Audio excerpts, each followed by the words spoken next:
সুন্নাহ ফাউন্ডেশনের একজন life member আছে আমাদের। কথা প্রসঙ্গে একটা কথা বললেন, আমি শুনে অবাক হয়ে গেলাম, বিস্মিত হয়ে গেলাম। তিনি বললেন যে ভাই, আমি জীবনে যত ফল খাই আমার একটা সিস্টেম হলো, সমস্ত ফলের বীজ, সেটা আমি আম খাই, জাম খাই, বড়ই খাই, যেটাই খাই, দেশীয় ফল যেগুলো খাই, এগুলো সবগুলোর বীজ আমি একটা পলিথিনে রেখে দিই, মানে খোসার সাথে সবাই ফেলে দেয়, আমি এটা করি না। এরপরে কি করেন বলেন যে, এরপরে যখন কোথাও যাই, বাসে যাই, নিজের গাড়িতে যাই, যেভাবে যাই, যাওয়ার সময় ওই পলিথিন সাথে নিয়ে যাই। আর রাস্তার ধারে ধারে যেখানে যেখানে মাটি আছে, ফাঁকা জায়গা আছে, ওখানে এগুলো ফেলতে ফেলতে যাই। তো দেখা যায় 5 মিনিট ফেললে আমার 1 সপ্তাহ বীজ ফেলে দেওয়া যায়, ফেলা তো কোনো ব্যাপার না। তো উনি বললেন যে এই কাজটা আমি এই জন্য করি যে এই যে বিভিন্ন জায়গায় আমি বীজগুলো ফেলে যাচ্ছি, আমি 1000 বীজ ফেললাম আজকের দিনে, ধরেন এই 1000 বীজের মধ্যে দেখা যাবে যে 50টা টিকে গেছে, গাছ হয়েছে। এই 50টা থেকে একটা হয়তো টিকে গেছে, বড় গাছ হয়েছে, সেটার ছায়া হয়েছে, অক্সিজেন সেখান থেকে মানুষ পাচ্ছে, প্রাণীকুল পাচ্ছে, ফল হয়েছে, ফসল হয়েছে, আমি জানবো না হয়তো কেউ সেখান থেকে বেনিফিশিয়ারি হচ্ছে, উপকার পাচ্ছে, এদিকে আমার মরণ হয়ে গেছে, ওইটা সবটা আমার কবরে যাচ্ছে।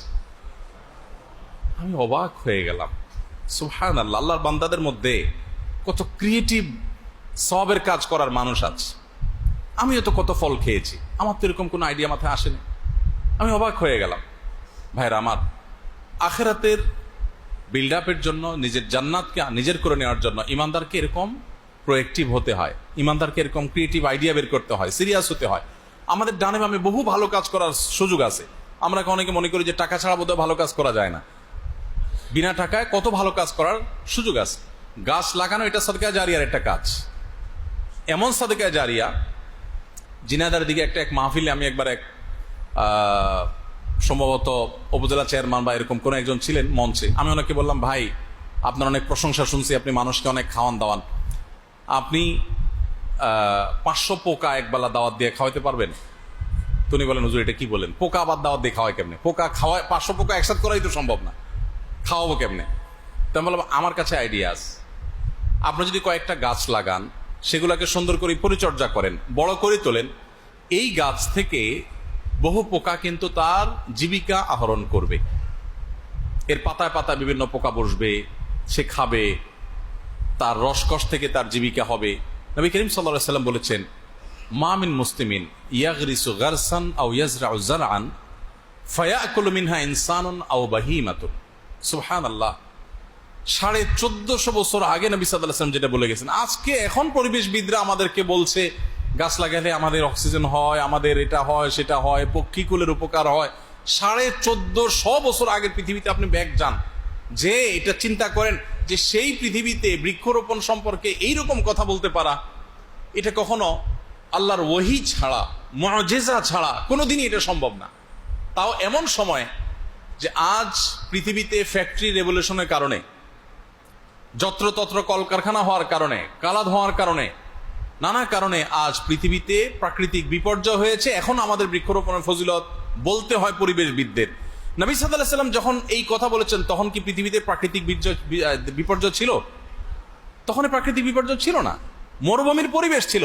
সেই পরিবেশে যে কথা বলেছেন, মনে হচ্ছে যে আজকের এই বিপর্যস্ত পরিবেশের জন্য নবী সাল্লাল্লাহু আলাইহি ওয়াসাল্লাম আজকেই হাদিসটা বলেছেন মনে হচ্ছে। তিনি বলেছেন, দেখেন, গাছ থেকে আমরা মানুষ নিয়ে চিন্তা করি, প্রাণীকে নিয়ে চিন্তা তো এই যে কয়েক যুগ ধরে হচ্ছে পৃথিবীতে। মানুষ তথাকথিত সভ্য হয়েছে, পশ্চিমারা আমাদেরকে শেখাচ্ছে, মাশাআল্লাহ, মানুষের জন্য ভাবতে হয়, প্রাণীদের জন্য ভাবতে হয়, গাছেরও প্রাণ আছে। আমার নবী সাল্লাল্লাহু আলাইহি ওয়াসাল্লাম 1500 বছর আগে সেটা করে গেছে। আপনি মুসলমান, আপনার ওদের কাছ থেকে কোনো কিছু ধার করার প্রয়োজন নাই। আপনি রিচ অলরেডি, আপনি সমৃদ্ধ, আপনার নবীজি যা দিয়ে গেছেন, আপনি সেগুলা গোটা বিশ্বের মানুষকে বিলিয়ে শেষ করতে পারবেন না কিয়ামত পর্যন্ত, যে আদর্শ আপনাকে তিনি দিয়ে গেছেন। আপনি দেখেন, হাদিসের ভাষ্য খেয়াল করেন, যে তুমি কোনো গাছ লাগালে মুসলমান, সে গাছ থেকে কোনো মানুষ খেলো, হাদিসের ভাষ্য খেয়াল করেন। নবী সাল্লাল্লাহু আলাইহি ওয়াসাল্লাম বলেন নাই ফায়াকুলু মিনহু মুসলিমুন, তিনি বলেছেন ফায়াকুলু মিনহু ইনসানুন। কোন মানুষ খেলো, সে হিন্দু হোক, সে বৌদ্ধ হোক, সে খ্রিস্টান হোক, সে মুসলমান হোক, কোন মানুষ খেলো। শুধু মানুষ নয়, কোন প্রাণী খেলো, কোন পোকামাকড় খেলো। তুমি কিন্তু ওই যে দাওয়াত দিয়ে খাওয়ানোর কথা বলছিলাম চেয়ারম্যান সাহেবরে, তারা খেলো আর তুমি তাদেরকে খাওয়ানোর সওয়াব পেয়ে গেলা। আপনি চাইলেও তো 500 ফড়িং, 1000 পোকা দাওয়াত দিয়ে খাওয়াতে পারবেন না, পারবেন? কিন্তু আপনি গাছ লাগালে এটা করতে পারতেছেন। নবী করিম সাল্লাল্লাহু আলাইহি সাল্লাম যে সমস্ত কথা বলে গেছেন, এখন পৃথিবীতে নতুন নতুন যে সমস্ত চমক আসে, এগুলো তো এখন একটা ফ্যাশনের ব্যাপার। আমি সবসময় বলি, নারীদের অধিকার, শ্রমিকের অধিকার, তারপরে পরিবেশ রক্ষা, এগুলো নিয়ে যারা কাজ করে সাধারণত আমরা তাদেরকে শ্রদ্ধা করি, অবশ্যই শ্রদ্ধা করব, শ্রদ্ধা করার ব্যাপারে দ্বিমত নাই। আমি বলছি যে এগুলো একটা ফ্যাশনের ব্যাপার হয়ে গেছে অনেকের ক্ষেত্রে, আমি সবার ক্ষেত্রে বলছি না। কিন্তু আমার নবী সাল্লাল্লাহু আলাইহি সাল্লাম যখন এগুলো বলেছেন, তখন পৃথিবীতে 1400-1450 বছর আগের সে বাস্তবতায়, সেই পৃথিবীতে এই সমস্ত কথা বলার বিপরীতে আজকে তো এগুলো বললে অনেক প্রজেক্ট পাওয়া যায়, ফান্ড পাওয়া যায়, বিদেশিদের অনেক বাহবা পাওয়া যায়, ফেসবুকে অনেক আমাদেরকে আপনারা প্রেরণা দেন যারা আমরা সামাজিক কাজ করি। তিনি যখন বলেছেন বাহবা তো দূরের কথা, এগুলা তখনকার পরিবেশে অলমোস্ট অসম্ভব ছিল বাস্তবায়ন করা। তিনি বলেছেন এবং বাস্তবায়ন করে গেছেন। এই জন্য বৃক্ষরোপণ করা একটা বড় সাদকায়ে জারিয়া, সেটা আমাদের জায়গা থেকে আমরা করবো ইনশাআল্লাহ। সবাই চেষ্টা করবো না ইনশাআল্লাহ? ওই যে গাছের বীজ থেকে ওই ভদ্রলোক লাগানোর যে আইডিয়া দিয়েছেন, অনেকে বলেন ভাই শহরে বসবাস করে ভাড়া বাসা থাকি, গাছ লাগাবো কই? ওনার এই আইডিয়া শোনার পর আমার এই উত্তর পাওয়া গেছে যে আপনি দুমায় রাস্তার পাশে যদি বীজ ফেলতে থাকেন, গাছ 50টার একটা টিকে যায়, যথেষ্ট। আচ্ছা, গাছ যখন আমরা লাগাই সাধারণত কি হয়, আপনি অনেকগুলো বীজ লাগাইছেন, সবগুলো অঙ্কুরিত হয়েছে, বীজ গজিয়ে গাছ বের হয়েছে। এই গাছগুলো কি সবগুলো টিকে? কিছু আছে জাস্ট ওই বীজ মুখ ফেটে বের হয়েছে, কিছু আছে বীজেই নষ্ট হয়ে যায়, আর কিছু আছে বীজ ফেটে খোসা ফেটে বীজটা বের হয়েছে, অঙ্কুরিত হয়েছে। অঙ্কুরিত হয়ে মাত্র 2টা পাতা, কচি পাতা বের হয়েছে, এরপরে কোনো মোরগের পালায় পড়েছে, সে মোরগ খেয়ে ফেলছে, শেষ। এই গাছ এখানে শেষ। আরেকটা দেখা গেল যে না, মোরগের পালা থেকে রক্ষা পেয়েছে, সে আরেকটু বড় হয়ে গেছে, 4-5টা পাতা হয়েছে, 1-1.5 হাত হয়েছে, এখন আর মোরগের নাগালে নাই, বাট ছাগলের নাগালে আছে। কোন একটা ছাগল এসে মত করে তার মাথাটা খেয়ে ফেলছে, শেষ। এটা এই পর্যন্ত। অন্য কোনো বীজ হয়তো সেই যে নাগালটা, সেই নাগাল থেকেও সে আরো বড় হতে পেরেছে, দেখা গেল সে আরো বড় হয়েছে, এখন আর ছাগলের নাগালে নাই, মাগার কোন একটা গরুর নাগালে পাইছে, গরু সেটা খেয়ে ফেলছে। হয় কি হয় না? আবার কিছু আছে গরুর নাগাল থেকেও মুক্তি পেয়েছে, আরো বড় হয়েছে, এখন আর গরু খেয়ে এটাকে শেষ করতে পারে না, মাগার কোন বৃক্ষ নিধনকারী মানুষের পালায় পড়েছে, দা দিয়ে কোপ দিয়ে শেষ করে ফেলছে, সে ওখানে শেষ।